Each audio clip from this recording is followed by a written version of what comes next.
लोग मानते हैं फैक्टेड है कि ईवीएम से वोट की चोरी हो रही है।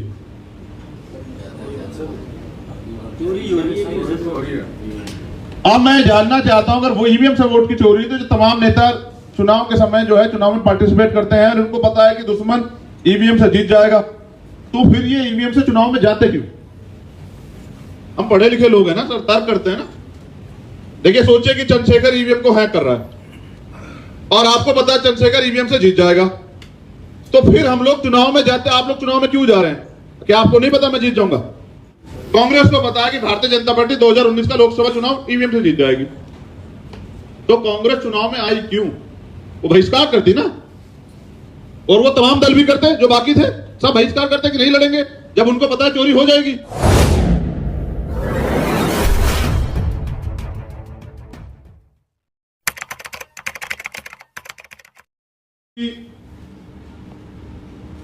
भविष्य में क्या होगा,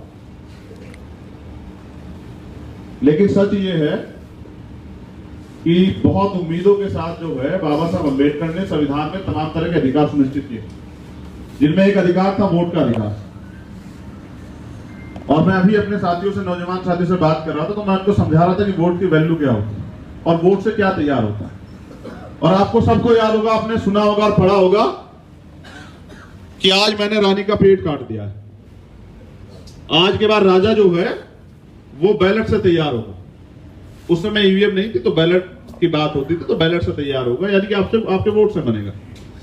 और ये एकमात्र अधिकार समझिए, सब पे बात नहीं करेंगे आज। इसको दिलाने के लिए बाबा साहब ने कितनी तरह के अपमान सहे, कितनी तरह से लोगों को प्रभावित किया, कितनी बड़ी जो कॉन्स्टिट्यूशन सभा थी कितने लोगों की थी, और उन सबको बाबा साहब ने इस बात पर सहमत किया कि देश के प्रत्येक बालिग व्यक्ति को वोट का अधिकार मिलेगा। और उन्होंने कहा 1 वोट 1 वैल्यू। तब जाके हम लोग वजूद में आए। कैसा वजूद कि आज किसी भी जाति धर्म का व्यक्ति हो, चाहे वो अंदर से कितनी नफरत रखता हो हमसे, लेकिन जब चुनाव आता है तो हमारे पास आता है और हमारी मां को दादी, चाची, अम्मा, ताई सब बताता, पैर छूता है, हमारे घरों में बैठ के खाना भी खाता है, हमें तमाम तरह के प्रलोभन देता है, अपना रिश्तेदार बताता है, और क्या करता है वो हमें ठगने का काम करता है, हमारी वोट लेने का काम करता है। और उस समय क्योंकि इतने सदियों से प्रताड़ित, अपमानित किए गए समाज को अगर कोई उनके पैर छू लेता है, उनको लगता है कि भाई ये तो मेरा बहुत सच्चा हितैषी है और इसको मुझे वोट करना चाहिए। लेकिन बड़ा सवाल ये है कि वोट का अधिकार जो है वो अभाव प्रभाव में नहीं दिया जाता। वोट तो काशीराम साहब ने सिखाया, आपको याद होगा कि वोट की सुरक्षा बहन बेटी की रक्षा करनी है,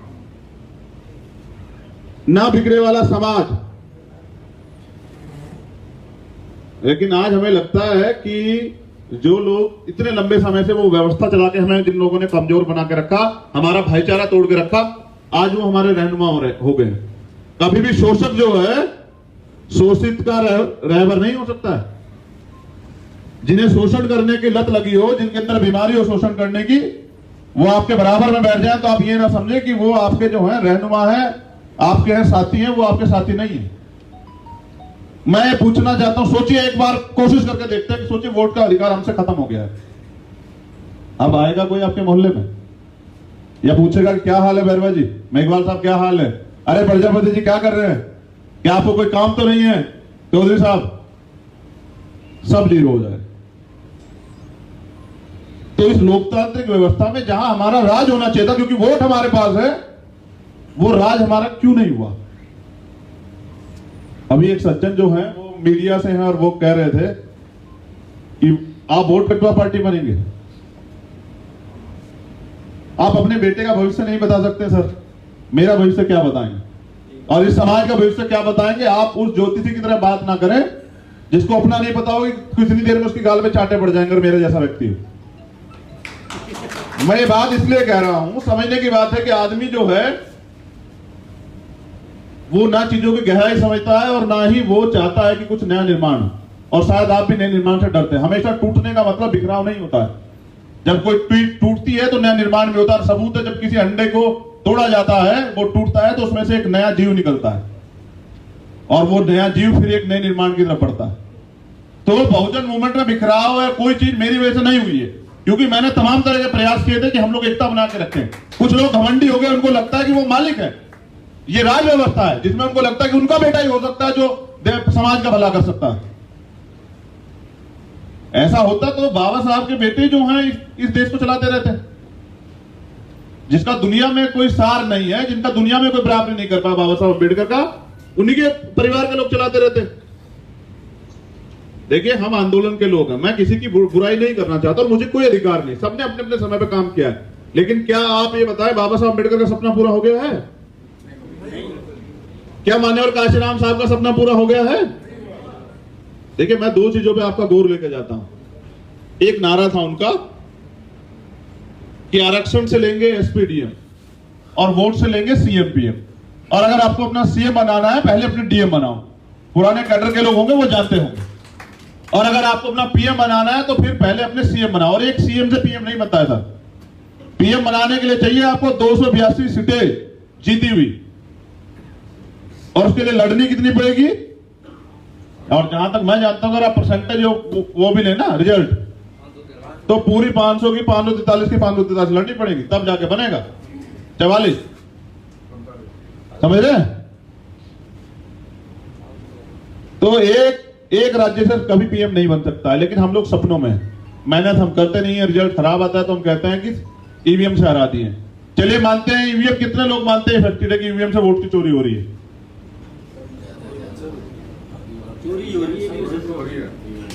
अब मैं जानना चाहता हूं, अगर वो ईवीएम से वोट की चोरी, तो जो तमाम नेता चुनाव के समय जो है चुनाव में पार्टिसिपेट करते हैं और उनको पता है कि दुश्मन ईवीएम से जीत जाएगा, तो फिर ये ईवीएम से चुनाव में जाते क्यों?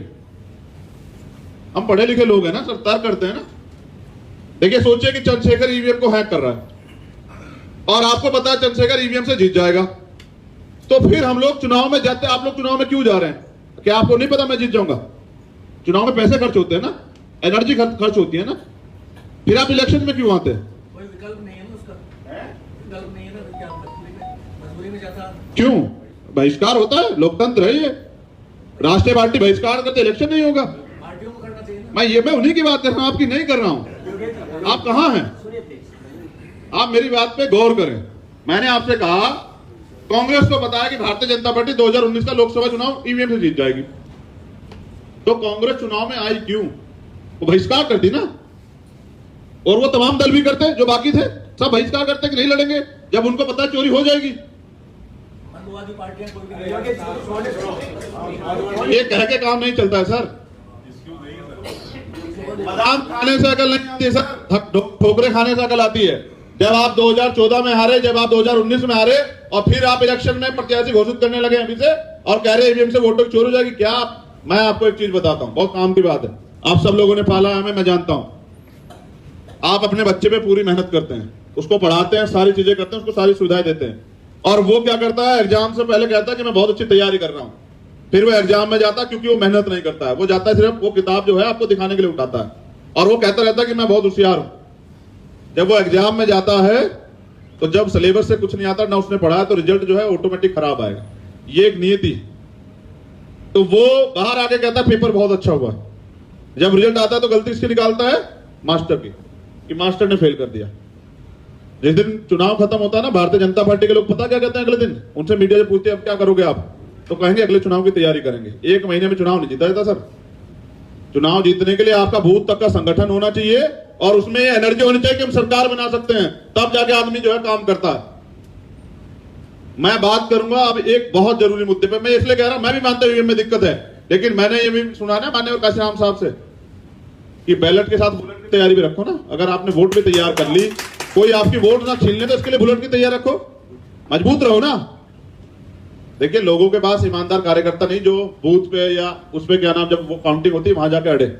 और साहब हमने बहुत सारे लोग देखे, क्योंकि हम आप सब लोगों के सहयोग से पूरे देश के चुनाव देखते हैं, सब चीजें देखते हैं। मैं अब एक बहुत जरूरी मुद्दे पे आ रहा हूं, वो बहुत जरूरी मुद्दा है, वो हमारे लिए बहुत इंपॉर्टेंट है, बहुजन मूवमेंट के लिए, और मैं इस पे गौर चाहता हूं सभी मूल निवासियों का। बाबा साहब अंबेडकर 1948 में आए थे लखनऊ, एक सभा थी, और वो सभा के एक मुद्दे पे जो जिस पे बाबा साहब बोले, मैं उस पे बोलना चाहता हूं। और मैं इसलिए बोल रहा हूं क्योंकि मैं चाहता हूं कि ये चीजों का प्रचार प्रसार ज्यादा हो, और आप उनको सुने और समझे। और ये तमाम नौजवान नेताओं के लिए, अंबेडकरवाद कहना और अंबेडकरवाद को समझने में जमीन आसमान का अंतर है। बाबा साहब को जब मौका मिला, उन्होंने किसी जाति धर्म से अन्याय अत्याचार नहीं किया, उन्होंने सबके लिए किया। और जब आप सरकार भी बना लेंगे ना सर, तब भी किसी आप, क्योंकि आप मानवतावादी सिद्धांत को मानते हैं, आप किसी जाति राज्य के व्यक्ति को नहीं कहेंगे कि इसके अधिकार छीन लो, बिल्कुल नहीं कहेंगे, एक सत्य है। आप कहेंगे नहीं भाई उनको भी अधिकार है। और हमें तो यही सीखा है ना, तथागत बुद्ध से हमने क्या सीखा? प्रेम और अहिंसा। तो हम लोग क्या कहेंगे कि नहीं इन पे हिंसा कर दो? ऐसा नहीं होता। मगर हमें चाहिए राजनीतिक शक्ति का निर्माण, और वो कैसे होगा? वो होगा SC, ST, OBC और माइनॉरिटी की एकता से। सर मैं सवाल जवाब के लिए नहीं हूं सर, अभी मैं अपनी बात कह रहा हूं। देखिए बाबा साहब अंबेडकर 1948 में लखनऊ में जो SC, ST, OBC की एक सभा थी उसमें सम्मिलित हुए, और मेरा इशारा SC, ST, OBC की तरफ इसलिए है, माइनॉरिटी के लोग उसमें सभा में नहीं थे, लेकिन मैं संदेश जो है जो देना चाह रहा हूं वो आपको पता नहीं।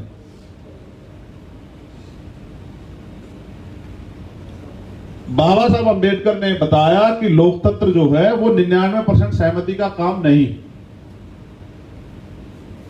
कि अगर आप लोगों में 99% सहमति हो तभी जो है आप लोग राजनीतिक रिश्ते बनाएं। इस व्यवस्था ने जो जाति व्यवस्था बनाया और जाति का जो दंश बनाया, जाति का जो गर्व बनाया, घमंड बनाया, उसने किया क्या है? उसकी वजह से पिछड़े वर्ग के लोग जो है दलित समाज के लोगों के साथ मिलकर राजनीति नहीं करना चाहते। उनको ये लगता है कि अगर हम दलित समाज के लोगों के साथ मिलकर राजनीति करेंगे तो हमारी सामाजिक हैसियत जो है वो गिर जाएगी।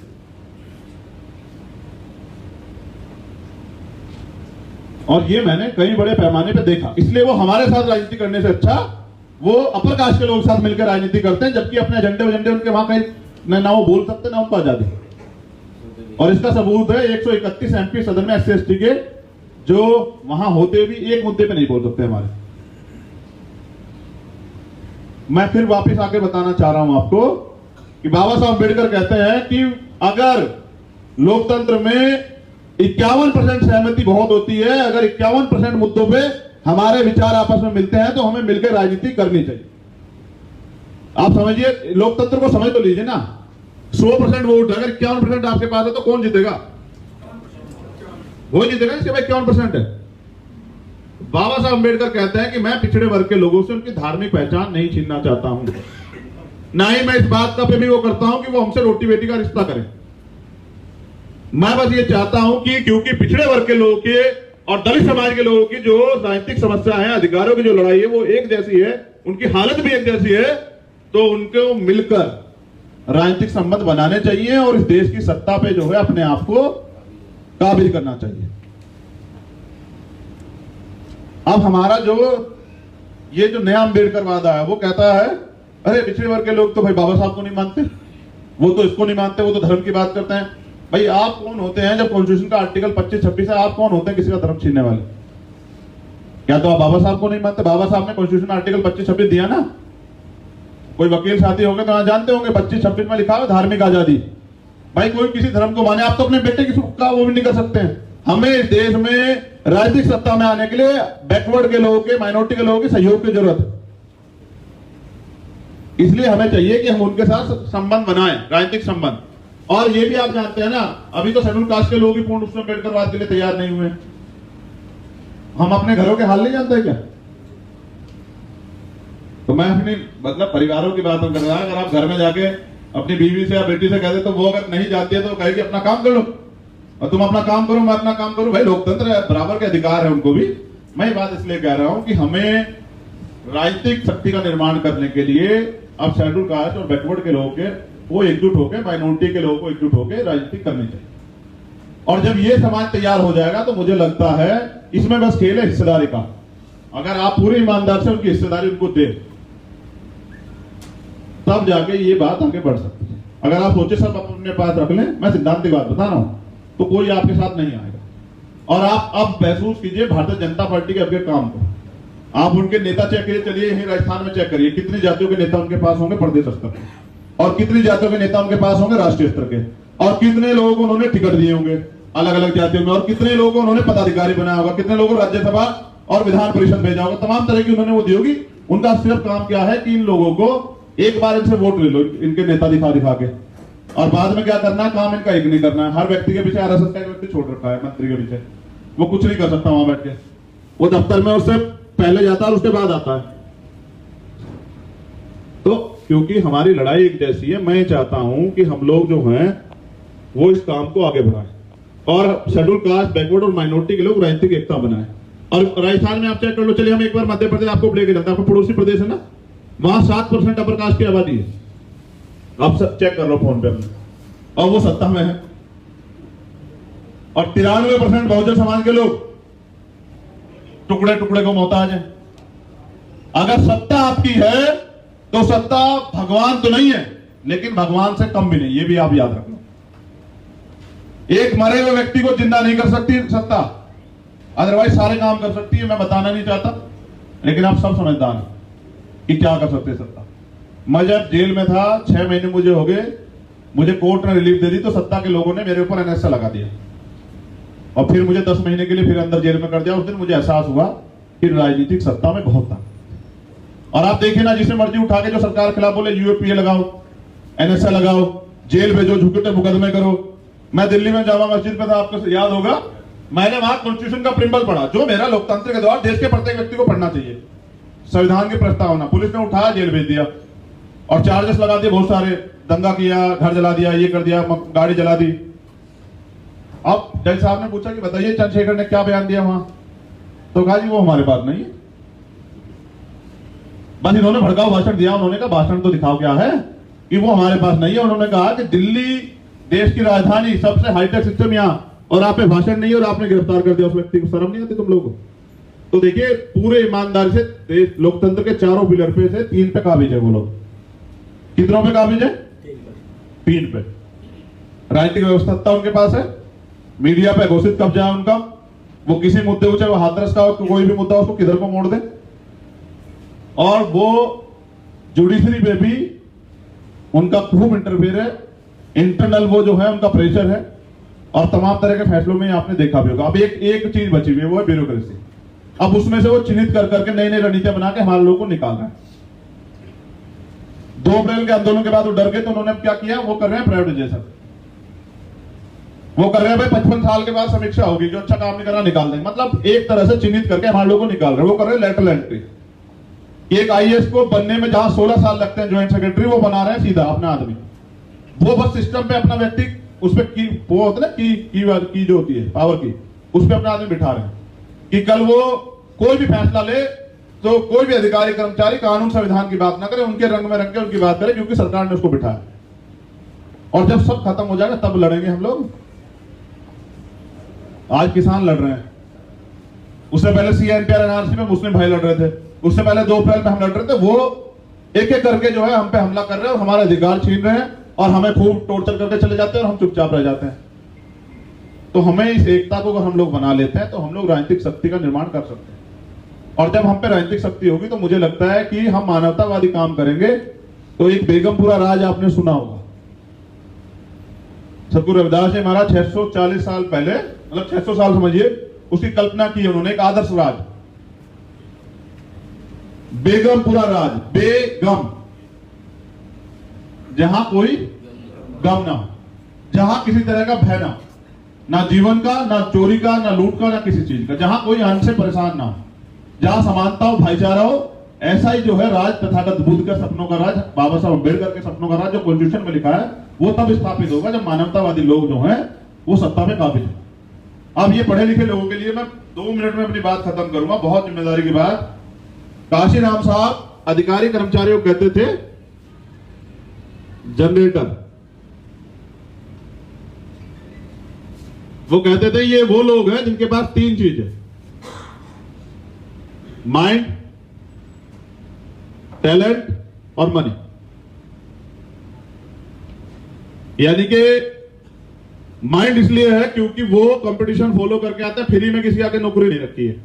वंचित वर्ग के लोगों को तो अपने लोगों से भी संघर्ष करना पड़ता है, और फिर तमाम तरह के जो है भेदभाव होते हैं, आईएएस से लेकर तमाम तरह के इंटरव्यू सब चीज देखिए, मैं उस पर बात नहीं करना चाहता, लेकिन आप सब समझदार। अगर हम कंपटीशन भी पास करके जाते हैं तो हमें उसमें क्या नाम, इंटरव्यू में किस तरह निकाला जाता है, हम सब चीजें देखते हैं।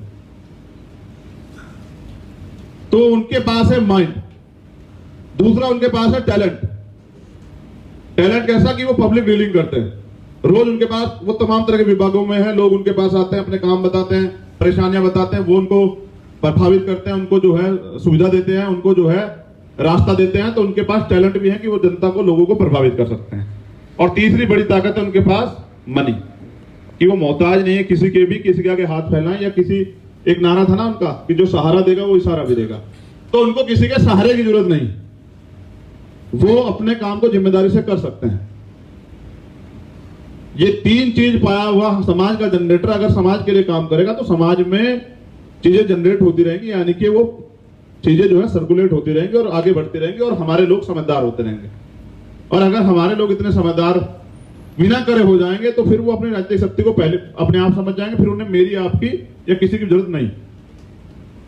मैं चाहता हूं जो यहाँ पुराने जिम्मेदार लोग बैठे हुए हैं, जो अधिकारी कर्मचारी रिटायर हुए हैं, कि वो मिशन 78 के काम को यहाँ स्टेट की बॉडी को बनाने का काम करें और वो स्टार्ट करें। वोट यहाँ हमारा ही है सारा, चाहे वो जाट समाज का हो, गुजर समाज का हो, चाहे वो प्रजापति समाज का हो, कच्छप समाज का हो, पाल समाज का हो, या और भी कोई समाज हो बैकवर्ड का, चाहे शेड्यूल कास्ट की कोई भी जाति हो, चाहे माइनॉरिटी का कोई भी वो हो, लेकिन हमें उसको तैयार करना पड़ेगा, हमें उनके नेता बनाने पड़ेंगे, हमें उन तमाम तरह के नेताओं को जो है स्टेट में और जिलों में उन सबको उनका प्रतिनिधित्व देना पड़ेगा, तब हमारा काम चलेगा। और हम पे ज्यादा जिम्मेदारी है।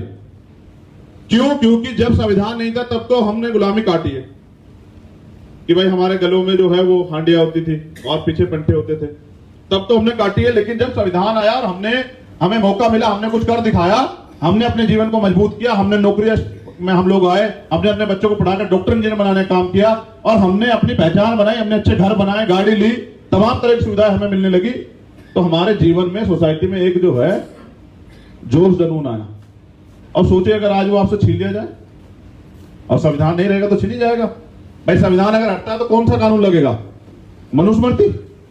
और मनुस्मृति आपने पढ़ी है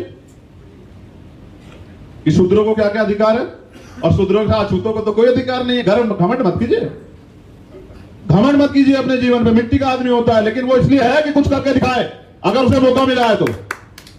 लेकिन हमारा काम क्या है? हम आरएसएस की बात करते हैं कि आरएसएस ये कर रही है, लेकिन हमारा आदमी जो रिटायर हो जाता है वो बेचारा, वो भी तो कुछ नहीं कर रहा है। अगर वो अपनी ड्यूटी अदा करे, एक आदमी को रोज समझाए और परवाह ना करे कि क्या जवाब देगा, तो कुछ तो तैयार होगा सर। मैंने तो सुप्रीम कोर्ट के जज भी जो है ना, बहुत सारे, हम तो रखते हैं ना इंटेलिजेंस, मैं इसलिए कह रहा था कि इन्हें कैमरे को बंद कर लो। हमने तो देखे है ना उनकी मीटिंग में, सुबह जाते हैं 6 बजे, आप कभी 6 बजे इकट्ठे होकर दिखाओ, समझ रहे? कैसे कैसे होता सत्ता का निर्माण, कैसे ली जाती है सत्ता। 85 में बनी, 1885 में बनी थी कांग्रेस, और पहली सत्ता मिली 1947 में जब देश आजाद हुआ।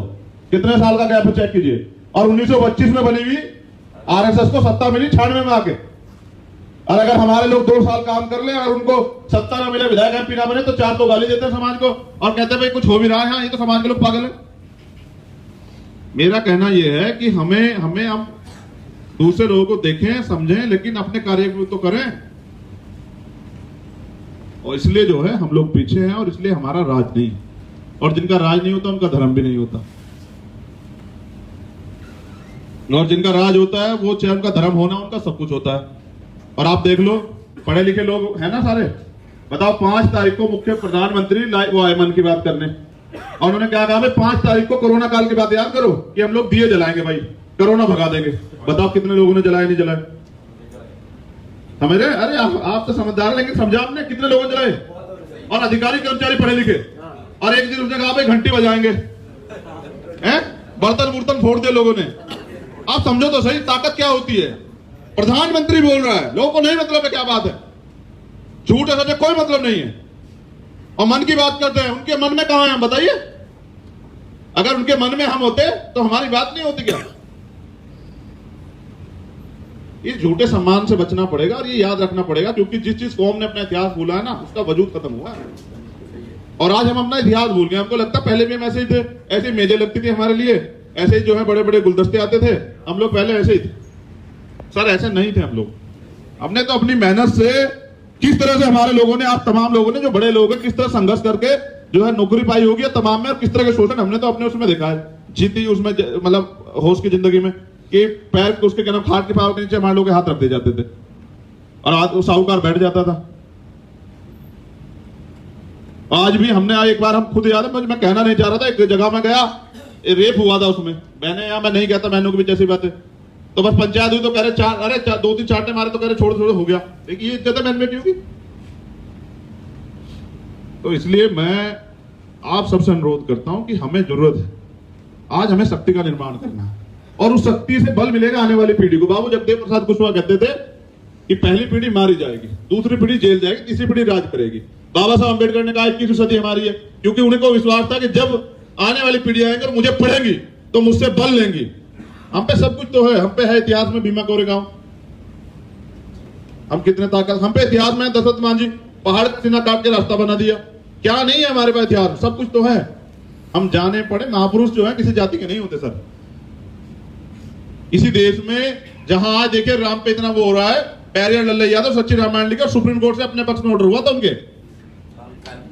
हुआ था नहीं हुआ था बताइए, ठीक है ना, सच्ची रामायण लिखी उन्होंने। और आज देखिए राम के नाम पर हत्याएं होती है, बताए कौन सा भगवान खुश हो जाएगा। तो इसलिए मैं आपसे कह रहा हूं कि आप सब कुछ करें, बस मगर ये याद रखें कि हमें अपनी मूवमेंट भी आगे बढ़ानी। अगर हम अपना तीसरा मोर्चा नहीं खड़ा करेंगे ना, तो ये जो लोग आपसे अच्छी अच्छी बातें करते हैं, ये जो लोग आपको जो है तमाम तरह के जो है भाईचारे की बात करते हैं, ये लोग आपके बच्चे कुछ हिस्से का भी जो अधिकार है वो भी छीन लेंगे। और इतने दिनों से लूटी तो रहे हम यहाँ।